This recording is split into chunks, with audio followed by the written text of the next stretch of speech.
After a year on the road, I thought I'd get tired of traveling. The endless clatter of railways, highways, and everything in between. But as my train pulled into the station at Bellariva, I felt every bit as excited as the first day of my journey.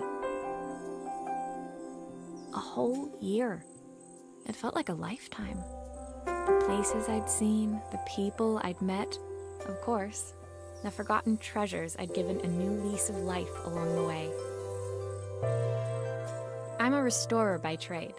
Bringing our most beloved possessions back to life is what I love to do. I'd been traveling for months, working my way from one town to the next, fixing everything from family heirlooms to VCRs. Bellariva was my chance to take a break. Unfortunately, that would have to wait until after I'd unpacked.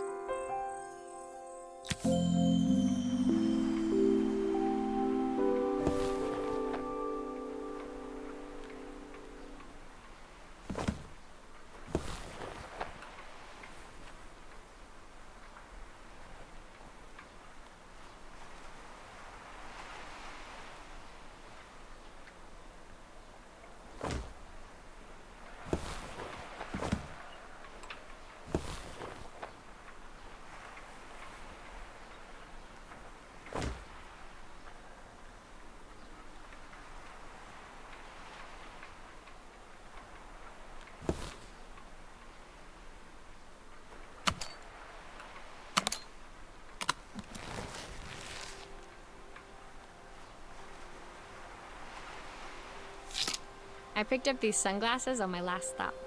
Hopefully I'm cool enough to pull them off.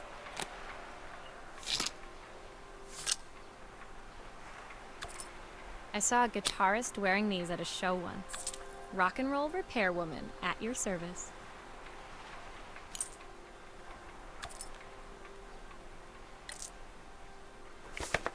My passport. Not many blank pages left now. The tools of my trade. No hope of restoring things without these. Who doesn't love a scrunchie? Practical and stylish. My parents took this after I made my first repair. Seems like a lifetime ago.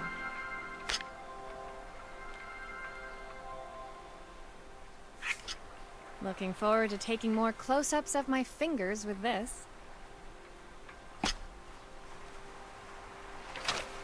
I'll hand these out once I'm settled in. Fingers crossed they get me some work. My favorite overalls. These will never go out of style.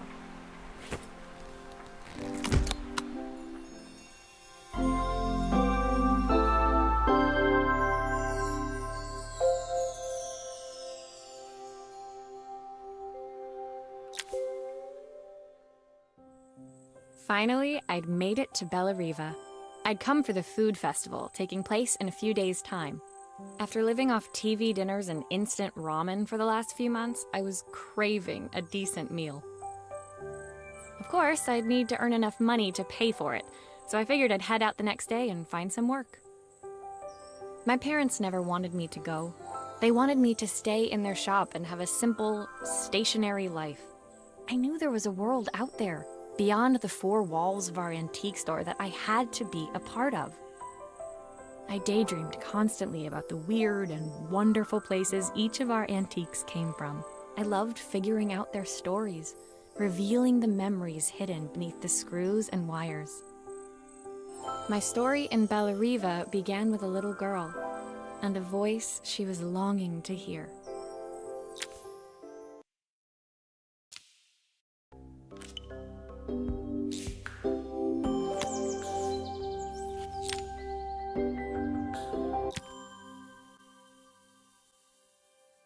It was my first morning in Bellariva, and I couldn't wait to leave my hotel and explore.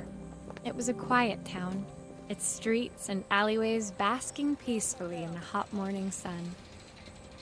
In the main square, meanwhile, preparations were underway for the festival in a few days' time.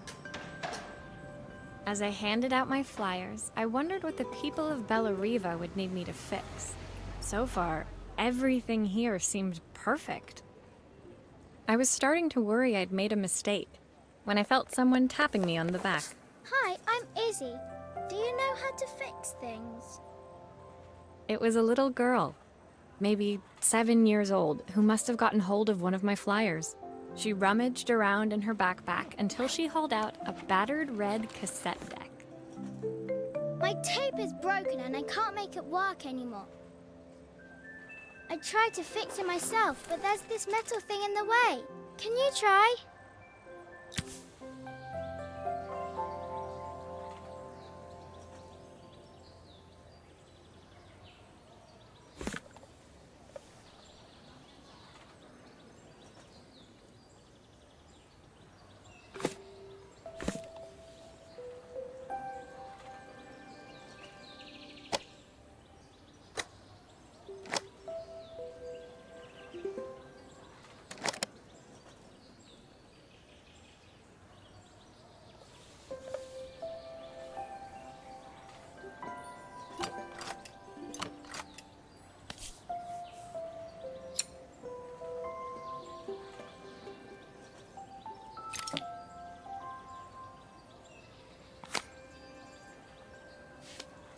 Aha!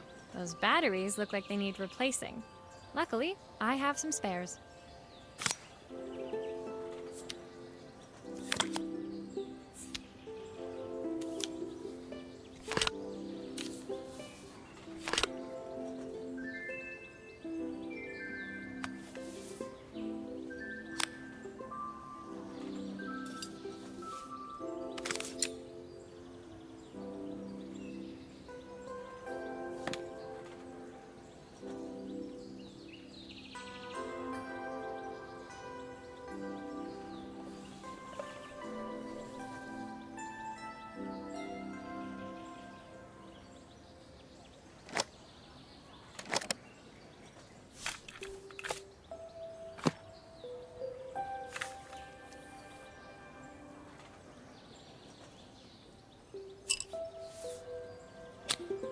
Why did you do that? How did you do that? I didn't see.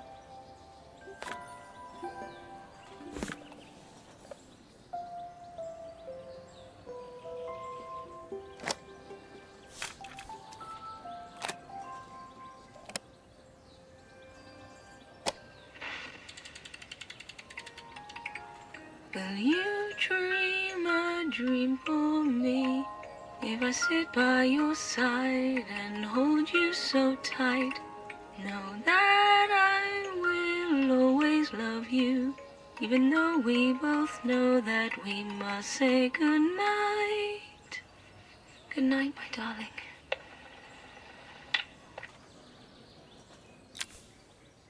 When it finished, Izzy picked up the tape deck and tucked it carefully into her backpack. Thanks, Maria. You're the best person at fixing things ever. No problem. Who was that singing? They're very good. It's my mum. She's not here anymore. Izzy trailed off. It was the kind of silence a cassette tape would never be enough to fill. When Izzy's friends called for her, she dug deep into her pockets, looking for something to pay me with. Eventually, she produced a grand total of a stick of gum, 3 mismatched buttons, and a yo-yo. I usually preferred a check, but Izzy looked so serious, I wrote out a full receipt. She seemed like a happy kid, but beneath it all, part of her life had been shattered. A part I wouldn't be able to fix.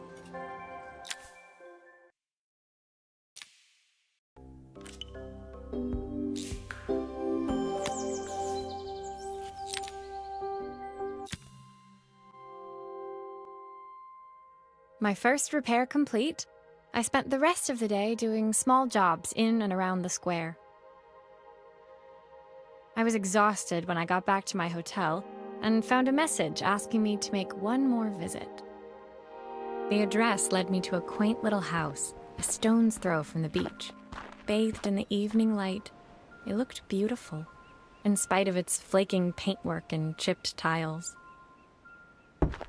The front door was opened by a harried-looking man, still dressed from a long day at the office. Are you Maria? My name's Joseph. I'm Isabel's father. I'm so sorry she bothered you this morning. Please, come in. I'd like to settle up properly. On the mantelpiece, I saw the remains of a broken statue. Without thinking, I picked up a fragment. Ah, my father's statue. What's left of it, at least. Yet another way I'd have disappointed him. It survived 100 years in this family. But 5 minutes with Isabel and... Do you think you can salvage it?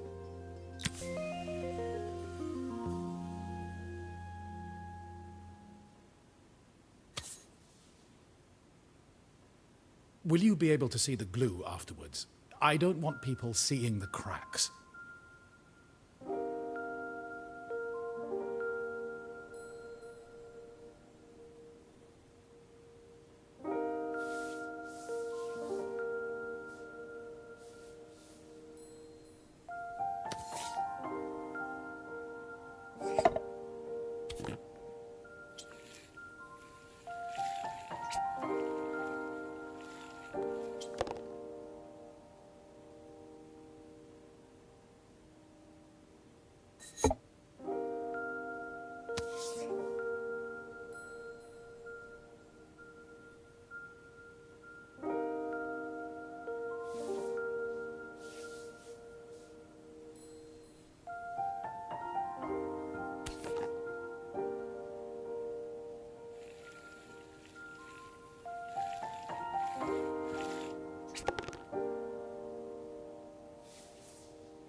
Is this glue really strong enough to hold everything together?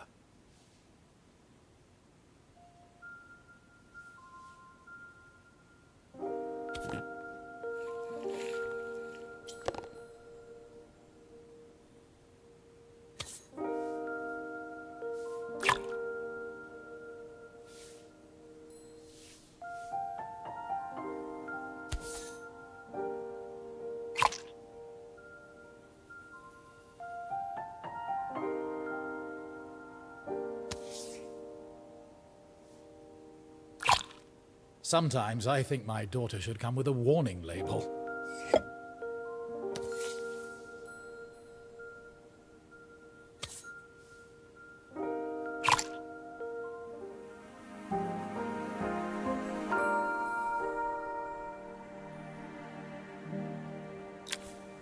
Thank you, Maria. It looks as perfect as it ever did.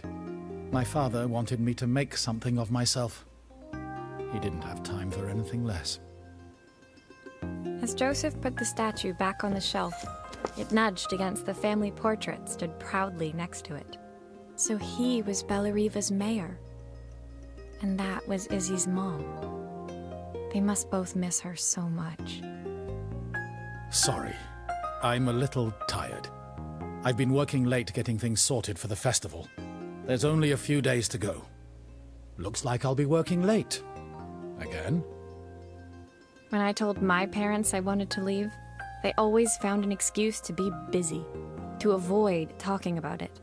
I guess keeping themselves occupied was their way of pretending it wasn't happening.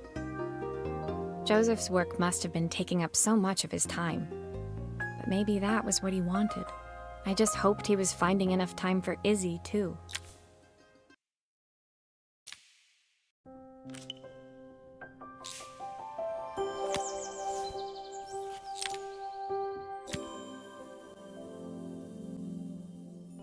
My second day in Bellariva dawned bright and clear, another beautiful sunny morning.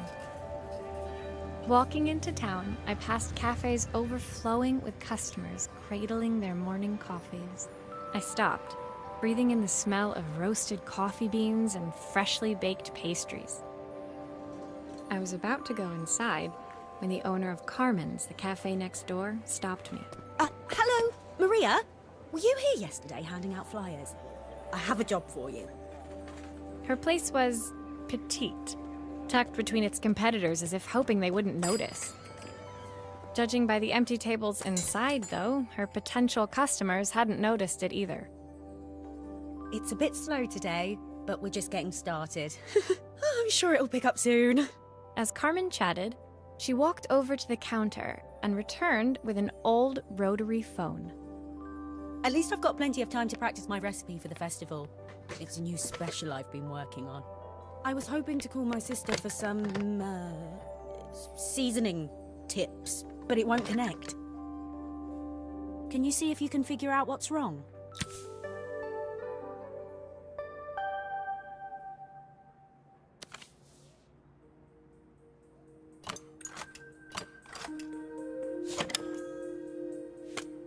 You can fix it, can't you? I can't afford to replace it.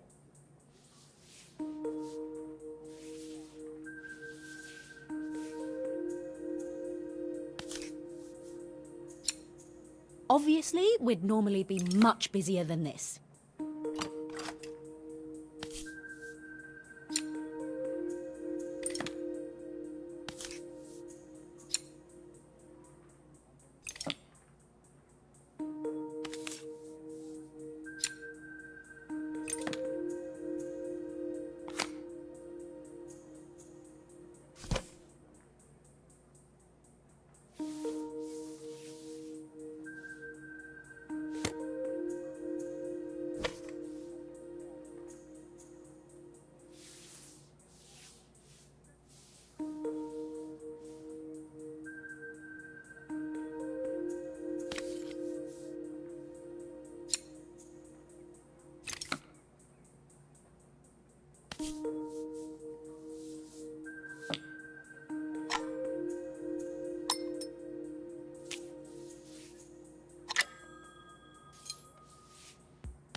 Looks like this new circuit board is all hooked up.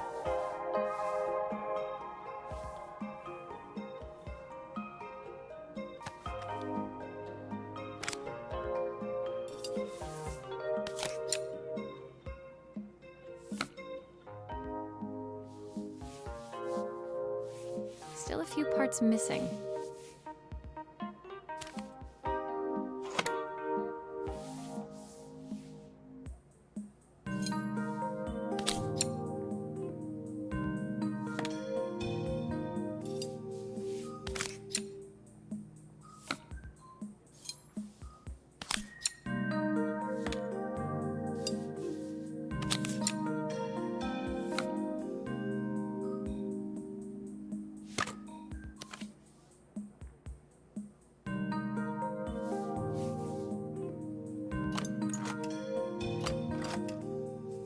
Still a few parts missing.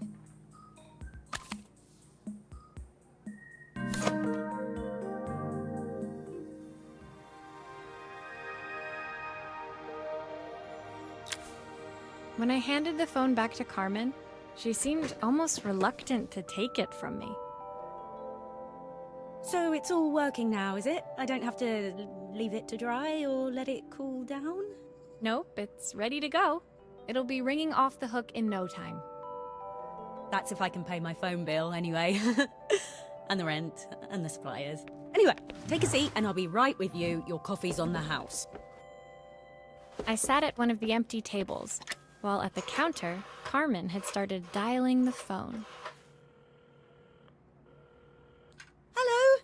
How's my favourite sister doing today? As she talked, Carmen became more and more tense. This didn't seem like a call for some cooking advice.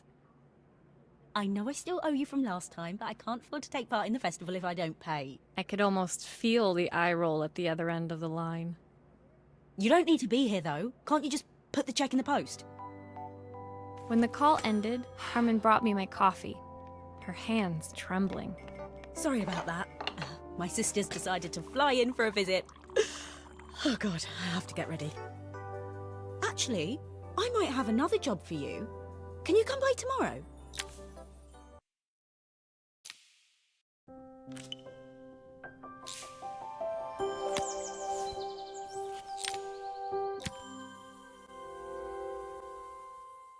The next day, I'd promised Carmen I'd return to help her get the cafe ready for her sister's arrival. I was about to set out when I received an unexpected call from my hotel's reception desk. Apparently, another guest had asked for me by name. Curious, I took the creaking elevator up to the top floor and made my way to the room number they'd given. I knocked. Are you here about the camera? It's about time. The woman in front of me was immaculate. Not a hair out of place or a crease to be seen. My sister tells me you know how to fix things. I'd usually go to an expert, of course, but in this town... So this was Carmen's sister? The two of them couldn't have been more different. Inside her room, I saw a beautiful reflex camera, any professional photographer's dream. The viewfinder is completely dark. I can't see anything through it at all. I assume you can figure out what's wrong.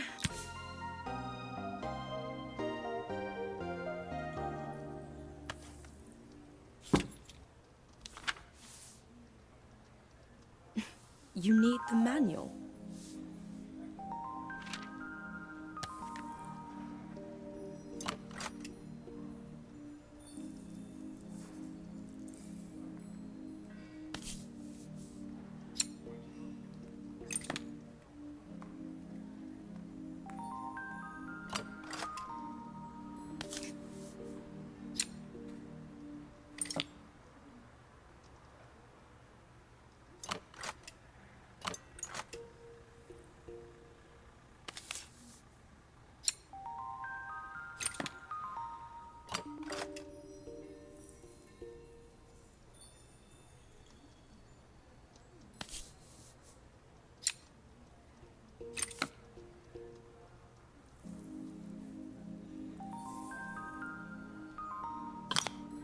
I don't suppose you've fixed anything this valuable before.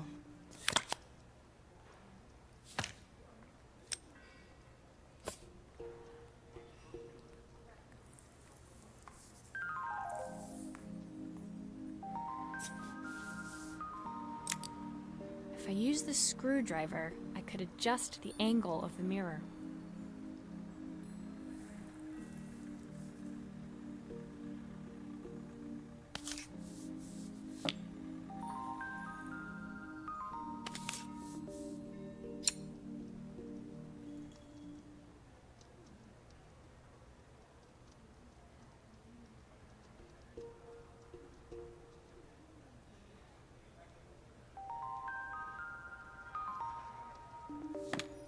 Perfect.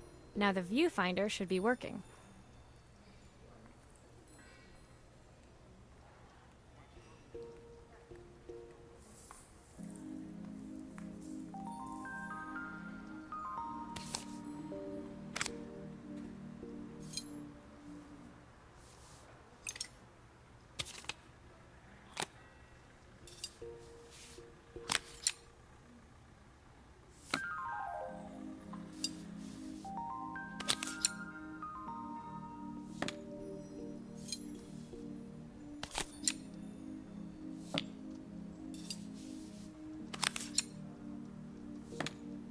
Still a few parts missing.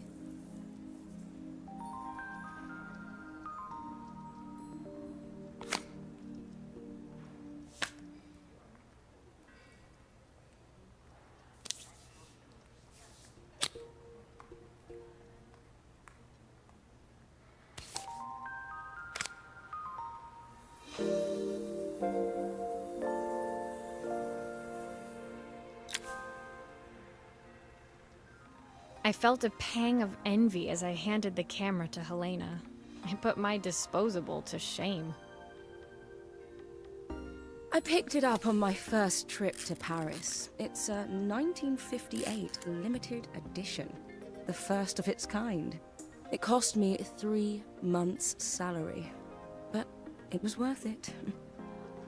I had no idea what 3 months' salary meant to Helena, but I was pretty sure it was more than I could afford. It was strange, really, that we were even staying in the same hotel. I'd picked this place because it was cheap and cheerful, but surely she could afford somewhere better? She took some test shots, fiddling with the camera settings until she was absolutely satisfied. This work is immaculate. At least there's one person in this town who knows what they're doing. Sending you to me might be the first thing Carmen's actually gotten right. I wondered why Helena had bothered coming if she thought so little of her sister. I hear nothing from her for weeks, and then when she finally does call me, all she wants is money. If she thinks I'm lending her another penny, she'll have to convince me it's not a total waste of time. That didn't sound good.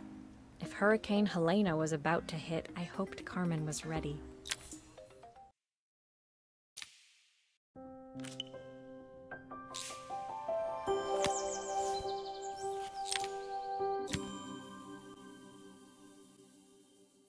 The sun was setting over Bellariva by the time I reached Carmen's cafe. From the outside, it looked as quiet as ever, but inside, I found Carmen cleaning like her life depended on it. Maria! Oh, don't mind all of this. If Helena finds one speck of dust in here, I'll never hear the end of it. Carmen seemed pleased to see me, but I sensed the fidgeting tension beneath each sweep of her mop. Trying to live up to the standards of someone like Helena seemed like an impossible task. I hope you didn't mind fixing the camera for her. She was furious when it broke. I really need this to go well. If she doesn't lend me the money, I don't know how long I can keep this place going. Carmen led me to a back room, where she'd laid out the components of what looked like a neon sign. I had this made when I first opened the cafe, but I'm hopeless with electronics. So there was supposed to be a sign outside. This might explain the lack of customers. I'd like to put it up before Helena gets here. Can you give it a try?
don't know, it's a bit, flat.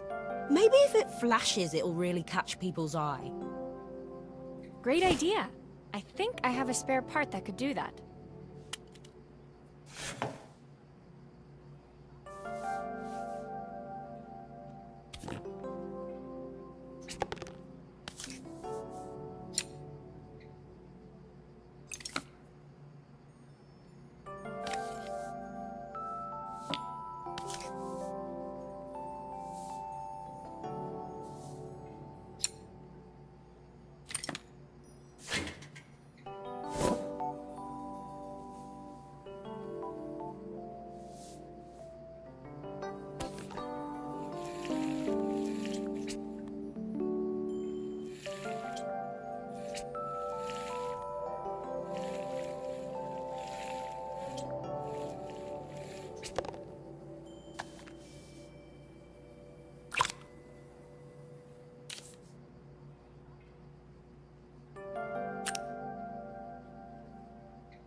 I think the whole thing is supposed to light up.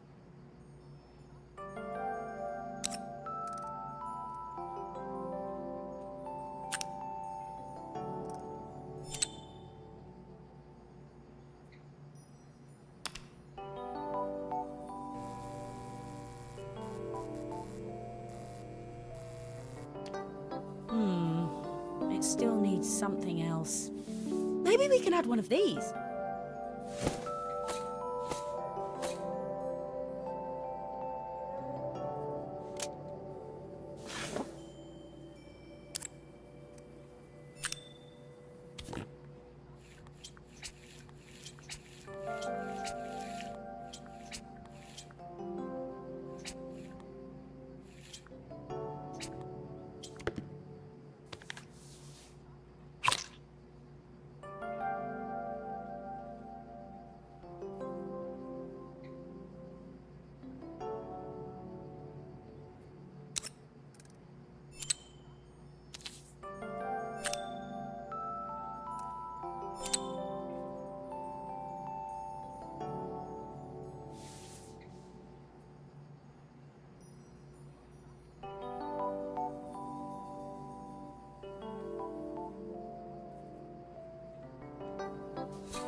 It works!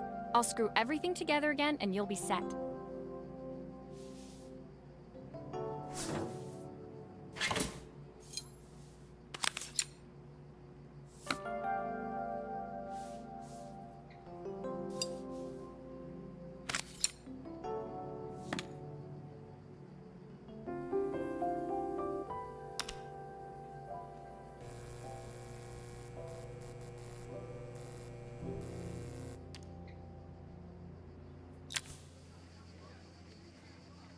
The sign fixed, we headed outside and mounted it carefully over the cafe door.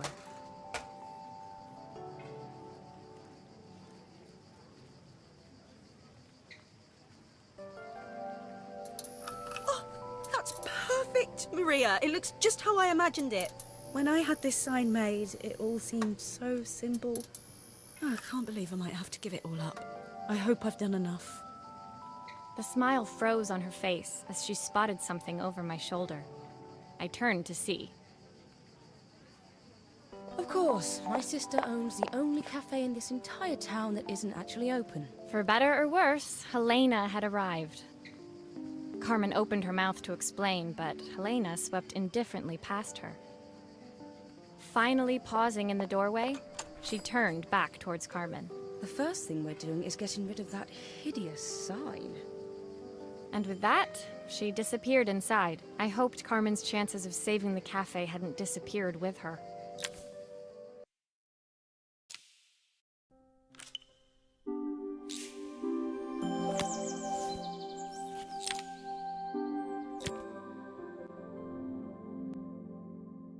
It was the day before the festival, and the whole town was busy getting ready. I had more work than I knew what to do with. When Joseph called with another job, I was craving the cool quiet of his and Izzy's seafront house. I'd barely reached their front door when I heard someone calling me. Psst, Maria, I need your help. Quickly, it's top secret. It was Izzy, peeking out from the side of the house. She beckoned for me to follow her. She led me through to a beautiful, unruly garden overflowing with flowers of every color. Nestled among them was a playhouse, its doorway almost You have to squeeze past it and breathe in real small, like this.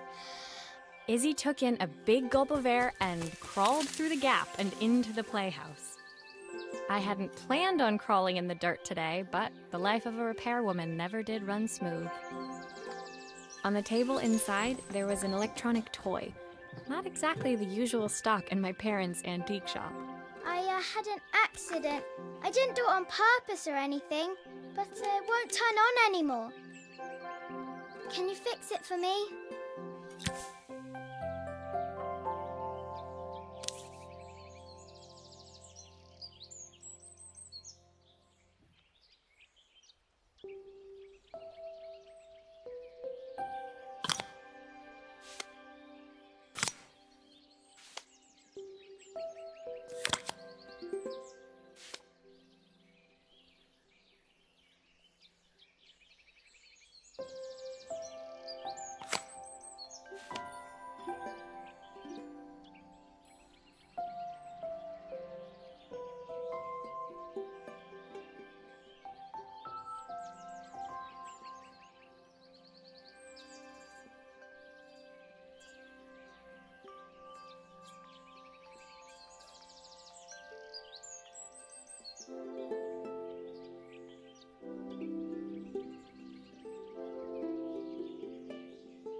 Do grown-ups play games as well?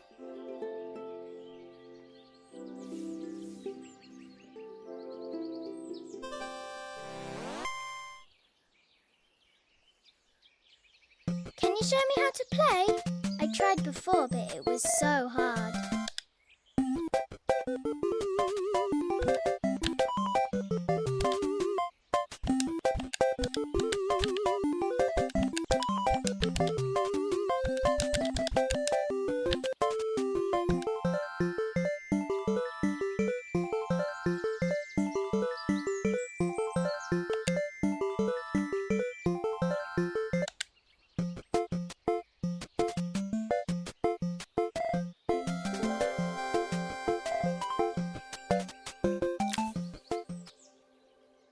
Her toy fixed, I watched Izzy retreat into its screen, taking refuge in a 3-inch world of her own.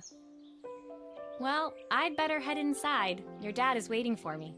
Please don't tell him about the game. He'll think I broke it on purpose. Why would he think that? Because, well, I kind of dropped it really hard at the wall. Izzy looked down, scuffing her shoes on the worn floor of the playhouse. My dad said I had to go to this stupid festival tomorrow and put on a stupid dress, and I don't want to.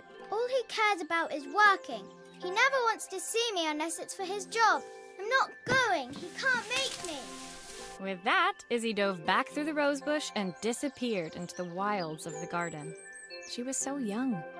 She couldn't be expected to see that her dad was struggling too. It made me think, had I really tried hard enough to understand my parents' point of view? I was so focused on the adventures ahead of me, maybe I didn't care enough about leaving them behind.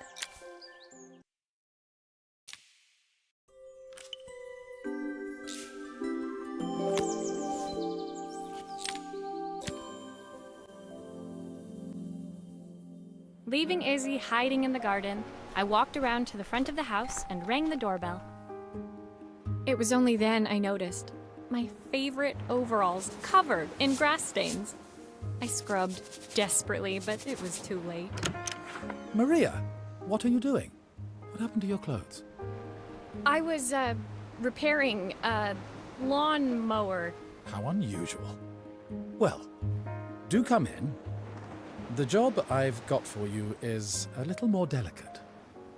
Totally embarrassed, I walked into an orderly room filled with papers and ledgers. So this was his office. You must be so busy getting ready for the festival. Are you looking forward to it? Of course. It's traditional for the mayor to judge food from every cafe and restaurant in town. I'll be declaring the best chef in Bella Riva by this time tomorrow. Speaking of which... He unclipped the watch from his wrist and very carefully handed it to me. I'll have a tight schedule to follow, but my watch stopped working a while ago. Could you see if you can make it tick again?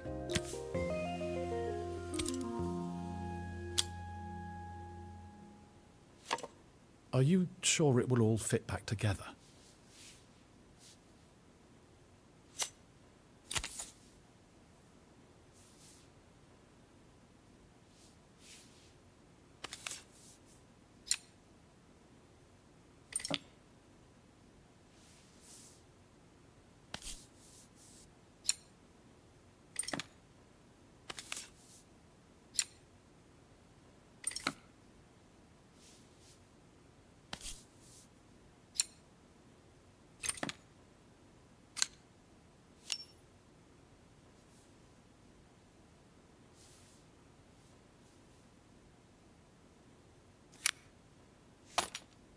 The main plate has completely cracked. I'll need to replace it. The cogs look good, though. If I'm careful, I can reuse those.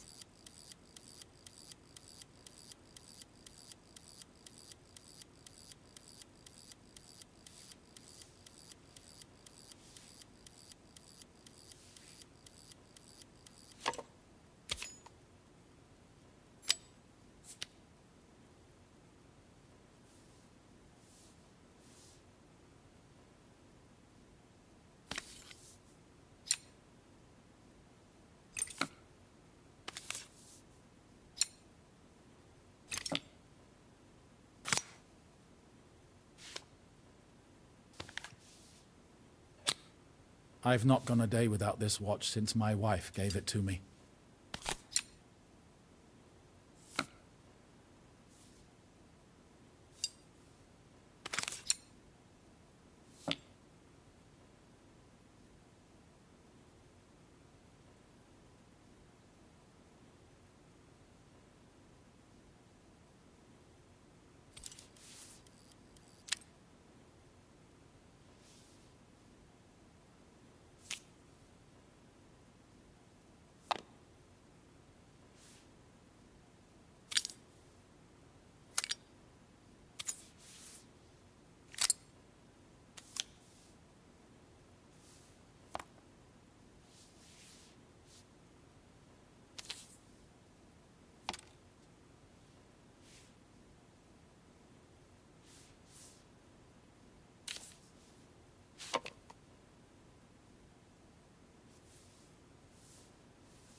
As I handed the watch back to Joseph, my fingers traced over the engraving on the back.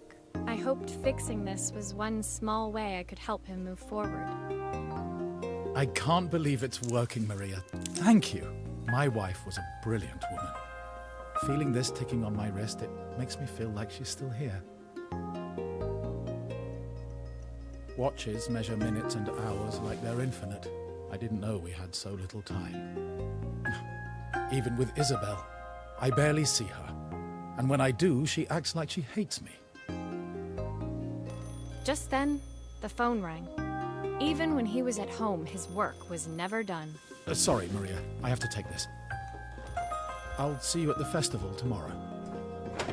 As I left, I turned and saw him pacing the floor of his office, his watch glinting in the afternoon sun. I hoped its quiet ticking would at least bring him some peace during the busy days to come.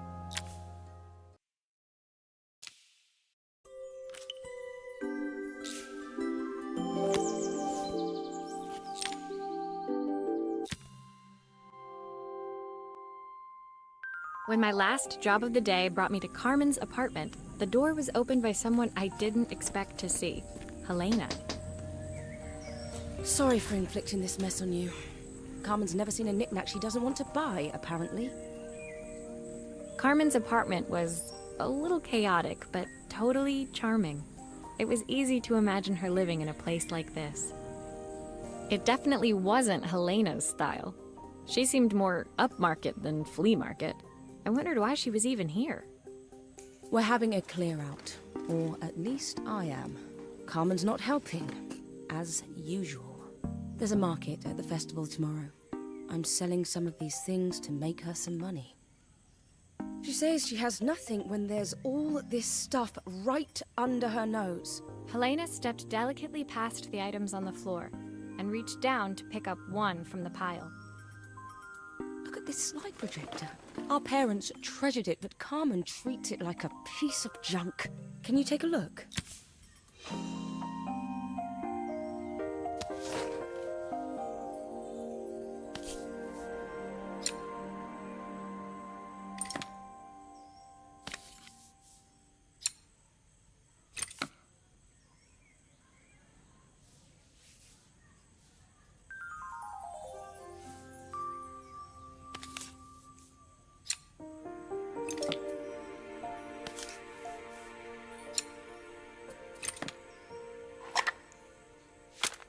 Oh, typical. Carmen's even managed to get a slide stuck in here.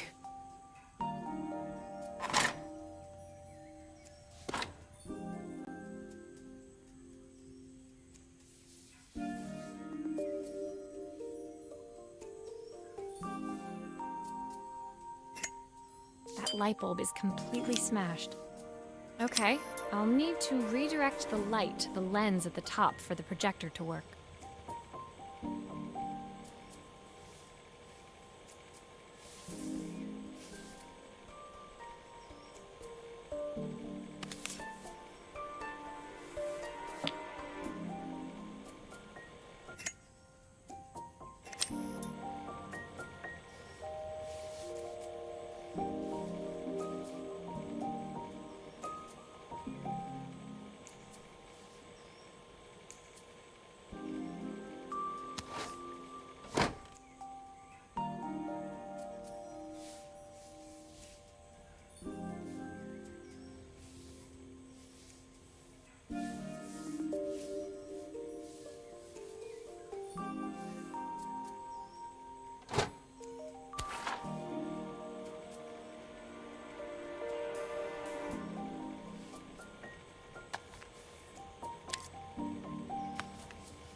Looks like something is still missing.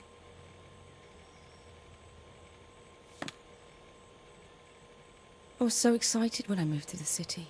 Carmen, she looks so sad.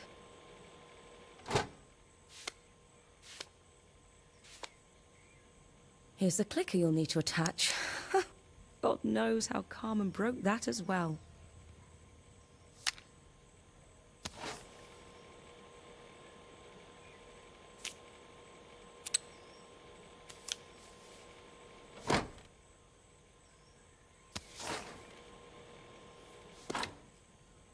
There's still a part I need to attach. Where does it go?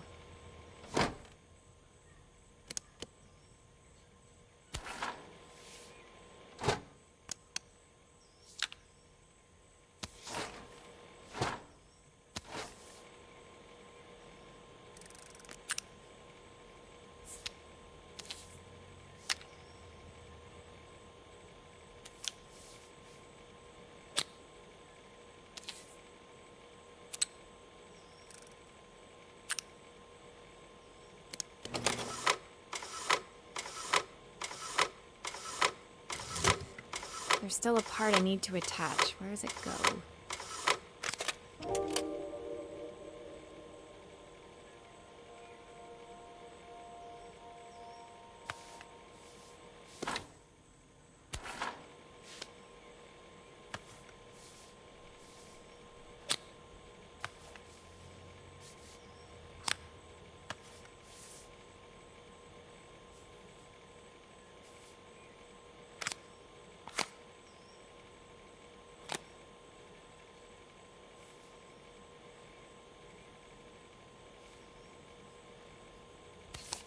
There's still a part I need to attach. Where does it go?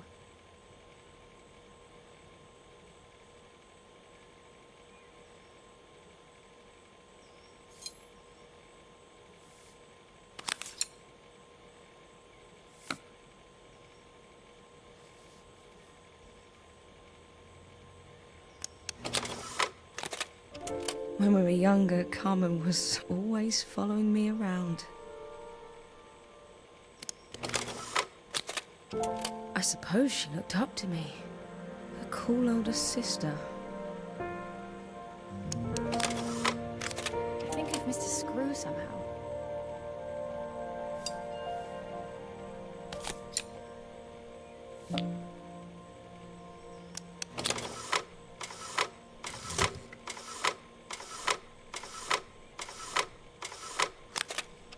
She used to ask me when I was coming home, but I was always too busy.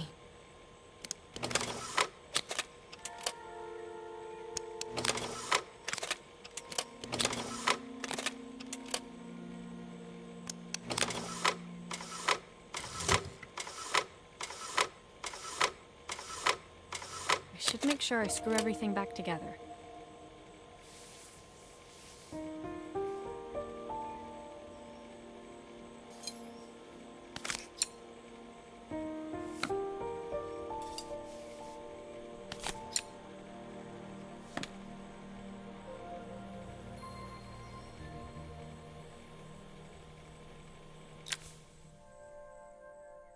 Helena was transfixed, staring at the two young sisters the projector had brought glaringly into focus.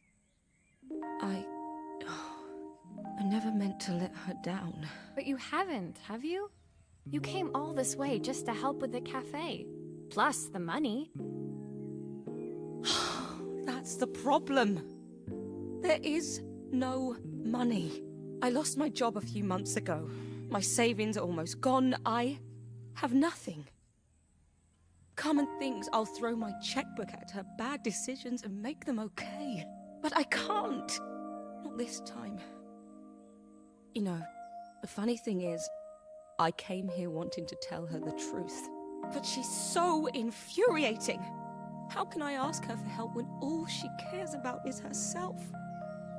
Helena fell silent, shrinking under the gaze of her younger self, projected onto the wall. We drifted so far apart when I moved away. It felt like the only thing keeping us together was my bank balance. I know I have to tell her the truth. It isn't fair. But I already lost everything else. What if I lose her too?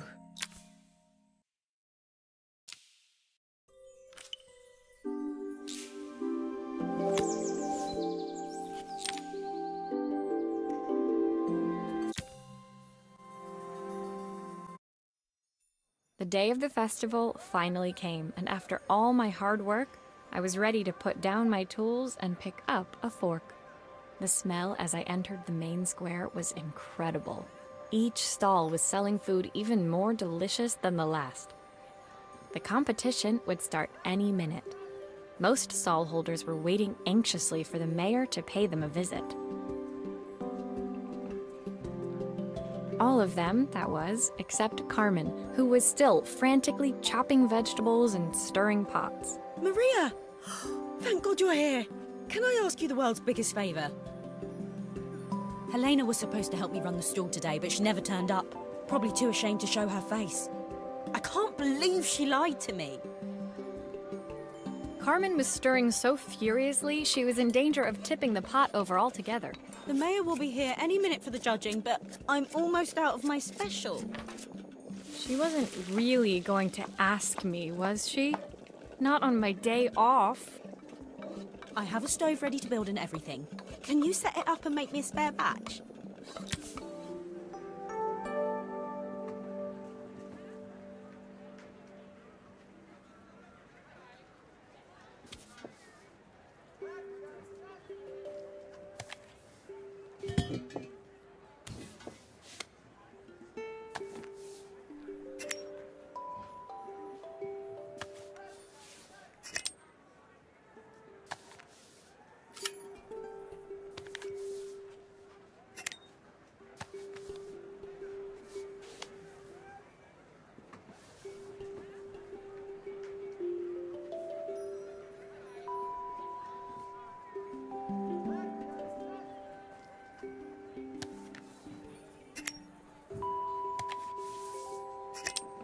It all fits. Now to light the gas.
I think that pot is really boiling now. Smells great if I say so myself.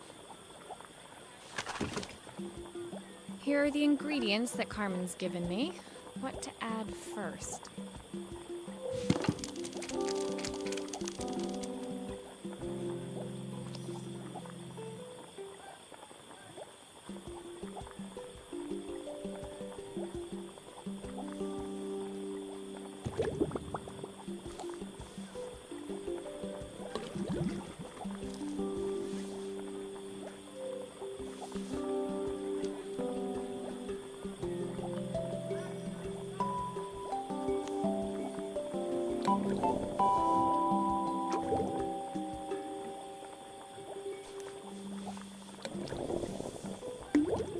That looks good. I'll scoop a spoonful when I'm ready to serve.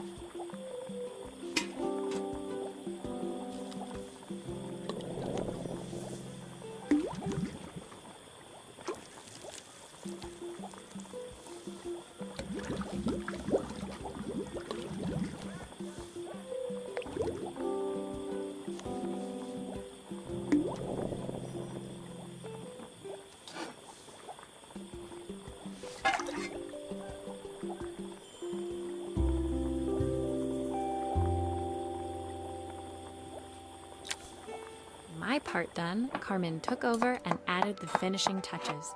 It was just in time, as a moment later, Joseph arrived with Izzy in tow. Carmen anxiously handed them both a serving. That was so tasty. Can I have some more, please? Well, you've certainly earned yourself a loyal customer in my daughter. We have a few more meals to taste, but so far you are one of the best. Good luck. Joseph and Izzy looked so happy together. Maybe the festival was doing them some good after all. Carmen, on the other hand, seemed annoyed. But why, when it had all gone so well? I wish Helena was here to see this. She's so convinced I'll never succeed at anything. She wants what's best for you. She's just not very tactful about it. Yes, I know. Even when I was a kid, she pushed me when no one else did. I just wish she hadn't lied to me. But then, I've asked so much of her over the years. I never stopped to think how much she actually had to give.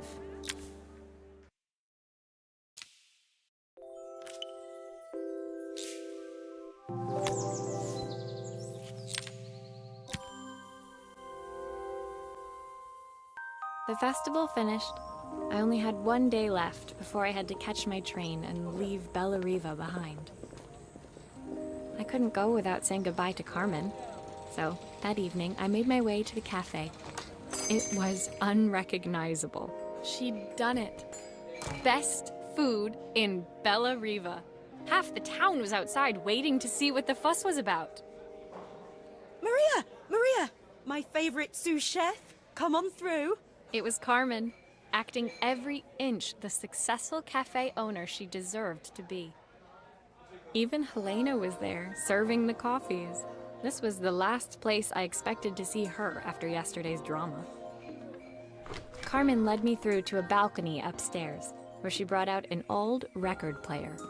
I found out where Helena was on the day of the festival. She was selling her camera to clear the cafe's debts. But then she didn't have much left for herself. So, I've asked her to come and stay with me for a while. We have a lot of catching up to do. I wanted to give her this, to cheer her up. We listened to it all the time when we were kids. Do you think it has one last tune in it? Okay, let's see what happens when we turn this on.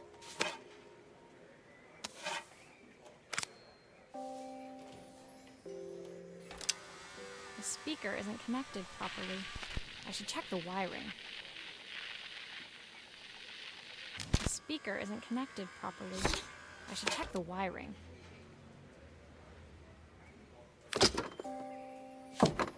Here's the problem. This wiring isn't connected properly.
That's the speed dial connected. Now we should be able to change it.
speaker isn't connected properly. I should check the wiring. The speaker isn't connected properly. I should check the wiring. The speaker isn't connected properly. I should check the wiring. I think that should do it. This record should play beautifully.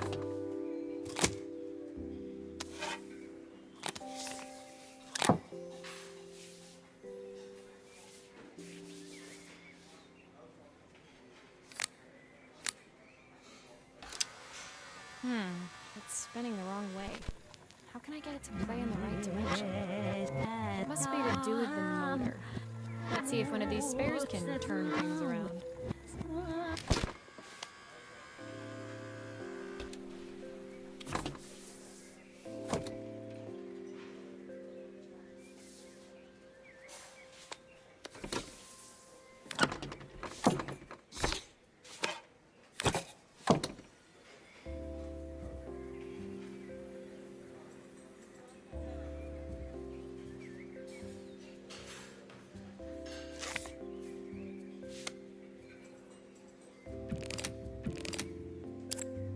If I turn the volume up, I should be able to hear it now.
Well, it's playing in the right direction.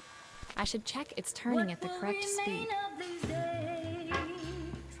The sweetest words I've ever heard.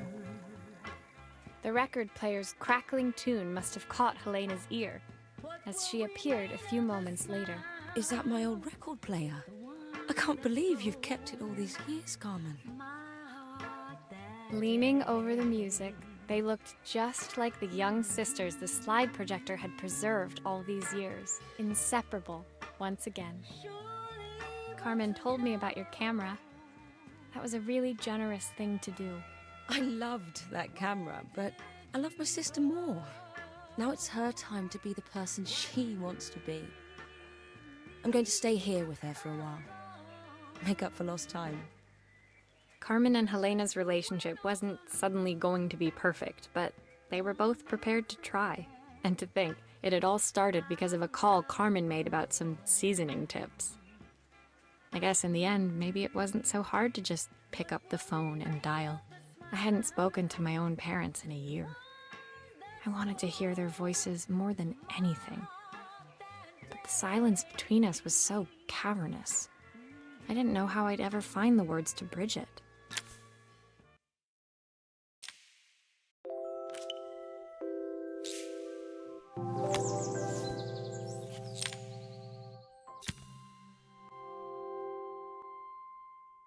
My final morning in Bella Riva, I received one last call out to Joseph and Izzy's house. I knew I had to pack, but I figured I could squeeze in one final job before I had to leave. When I arrived, I found Joseph tidying up his wilderness of a garden. The playhouse was already cleared. Inside, I could see Izzy happily testing out her screw-driving skills on the back of her cassette deck. You've made quite the impression. Izzy, tells me she's going to be a repairwoman like Maria. I'm sure she could be anything she wanted if she put her mind to it. She could. She's a brilliant child. Spending the day with her at the festival, I haven't had so much fun in ages. I wanted to give her something before she starts to forget. Inside, the house was transformed, flooded with light and the sounds of the garden. It felt alive again. This would be my last repair in Bellariva, but it felt like it was the house that had really been restored. It's a music box. It used to play beautifully, but now when I wind it up, nothing happens. I'd love for Izzy to hear it sing again. Can you help?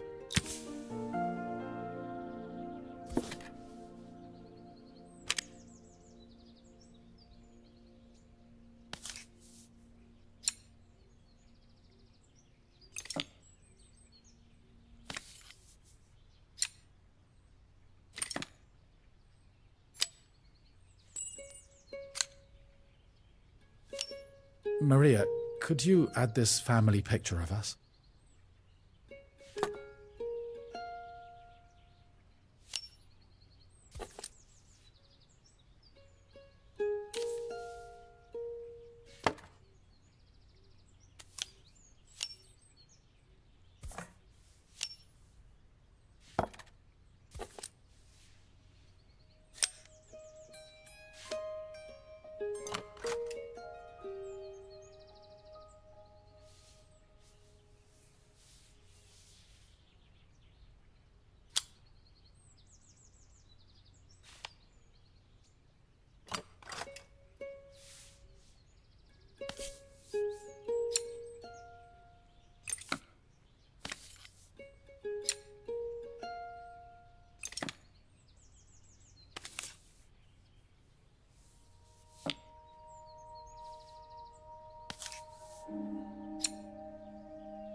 This mechanism is completely broken. I'll need to take it all apart before I can fix it.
still a few parts missing.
Perfect. The mechanism is good as new.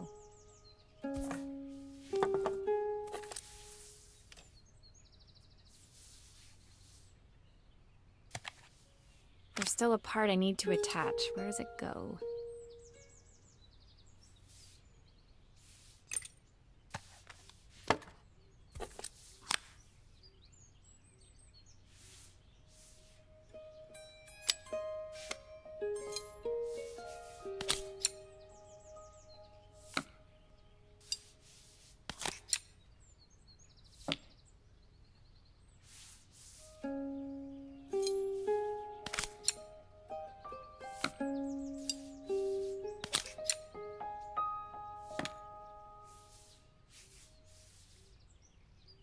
Looks like something is still missing.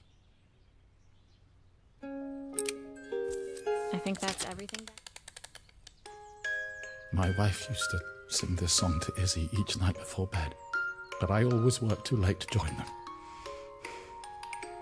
Will you dream a dream for me if I sit by your side and hold? I've missed so much already. I want to be the father my wife wanted me to be. I've ended up so much like my own father, working all the time. Izzy needs me more than that, especially now it's just the two of us. My daughter comes first. Well, until she gets bored of her stuffy old dad anyway.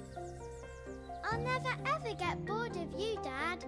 Izzy came running into the room where Joseph scooped her up and onto his shoulders. She gazed at the music box, her eyes shining. I'd never seen her look so happy. Thank you, Maria, for everything. The things you fixed for me. I'm so glad to have them back. Joseph was a good father, and I could tell he was determined to be an even better one. When it came down to it, that was all any of us wanted. A second chance to make something right. My time in Bellariva was almost over, but before I left, I knew there was something of my own I needed to fix.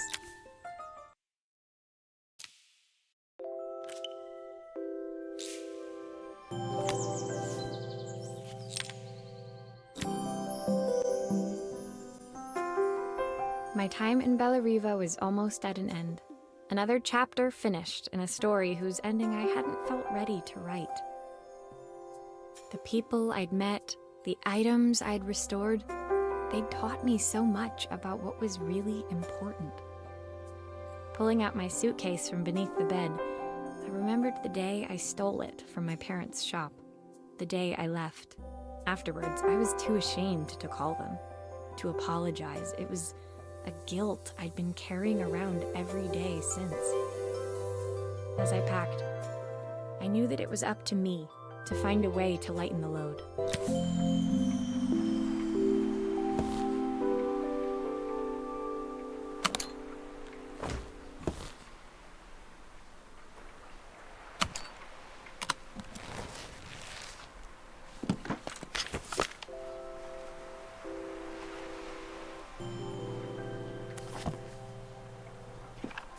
Joseph's idea of light reading for the train. It does look thorough.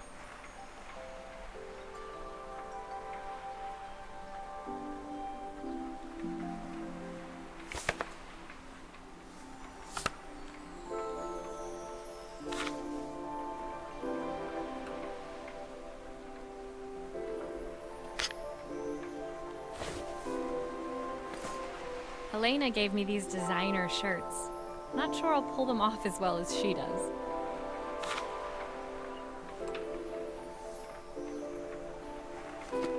My parents would love Bellariva.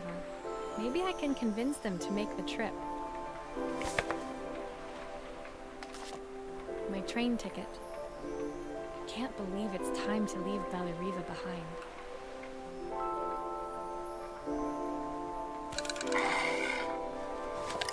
Izzy gave me this in exchange for my repair manual. She'll be a pro in no time. The recipe for Carmen's special. I'm under strict instructions to guard it with my life. The soundtrack to my travels. I'll be listening to this on the journey.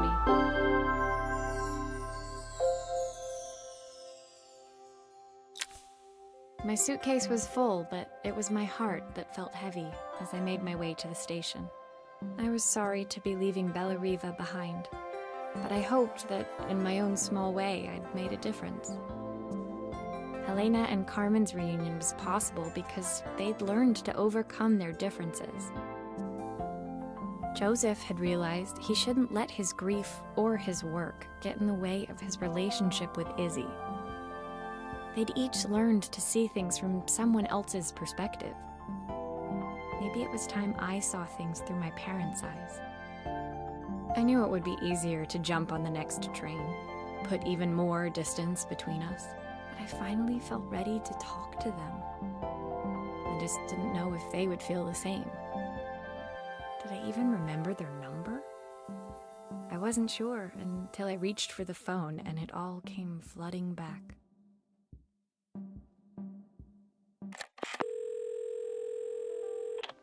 Mom? Dad? Maria? Is that you?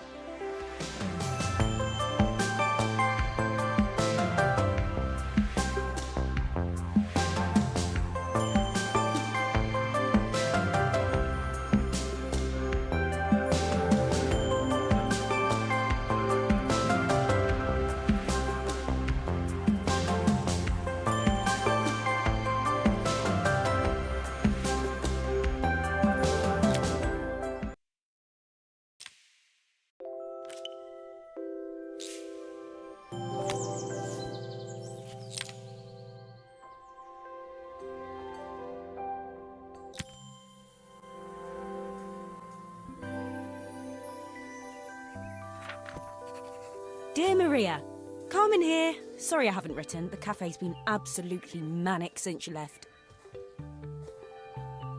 Luckily, I have Helena here to help. You wouldn't recognise her. She's like a new woman.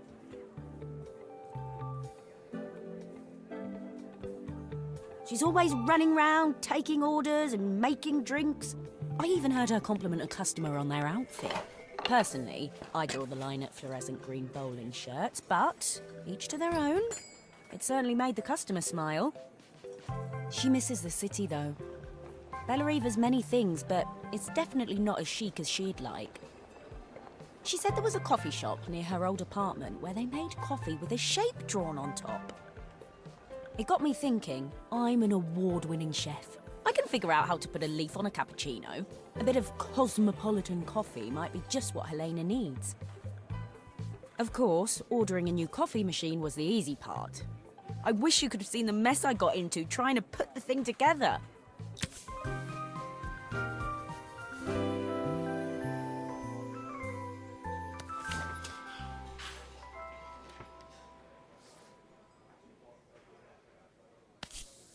I saw Maria use her screwdriver a million times. Taking this apart will be easy.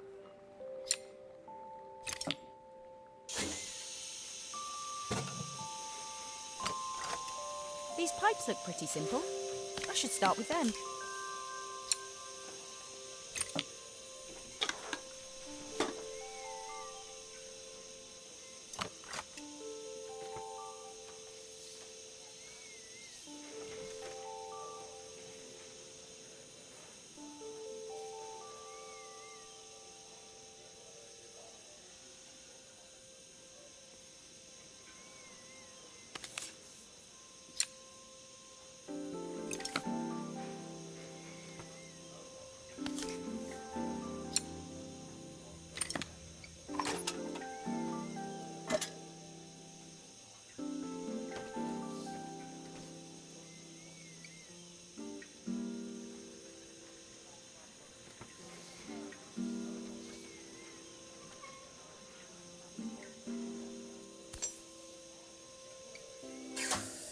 How can there be so much steam? Ugh, I'm getting soaked.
Finally, no more steam.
Finally, no more steam.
I think that's everything.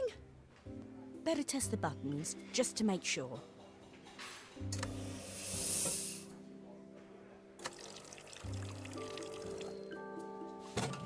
All done. Piece of cake. Time to make my first coffee, I think.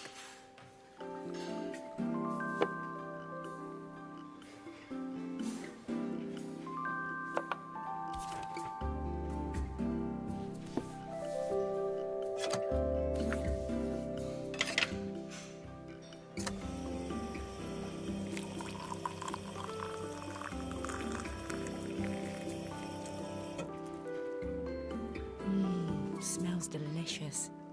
Now to make it look magical.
perfect coffee. All it needs is a saucer and a couple of Helena's favourite biscuits.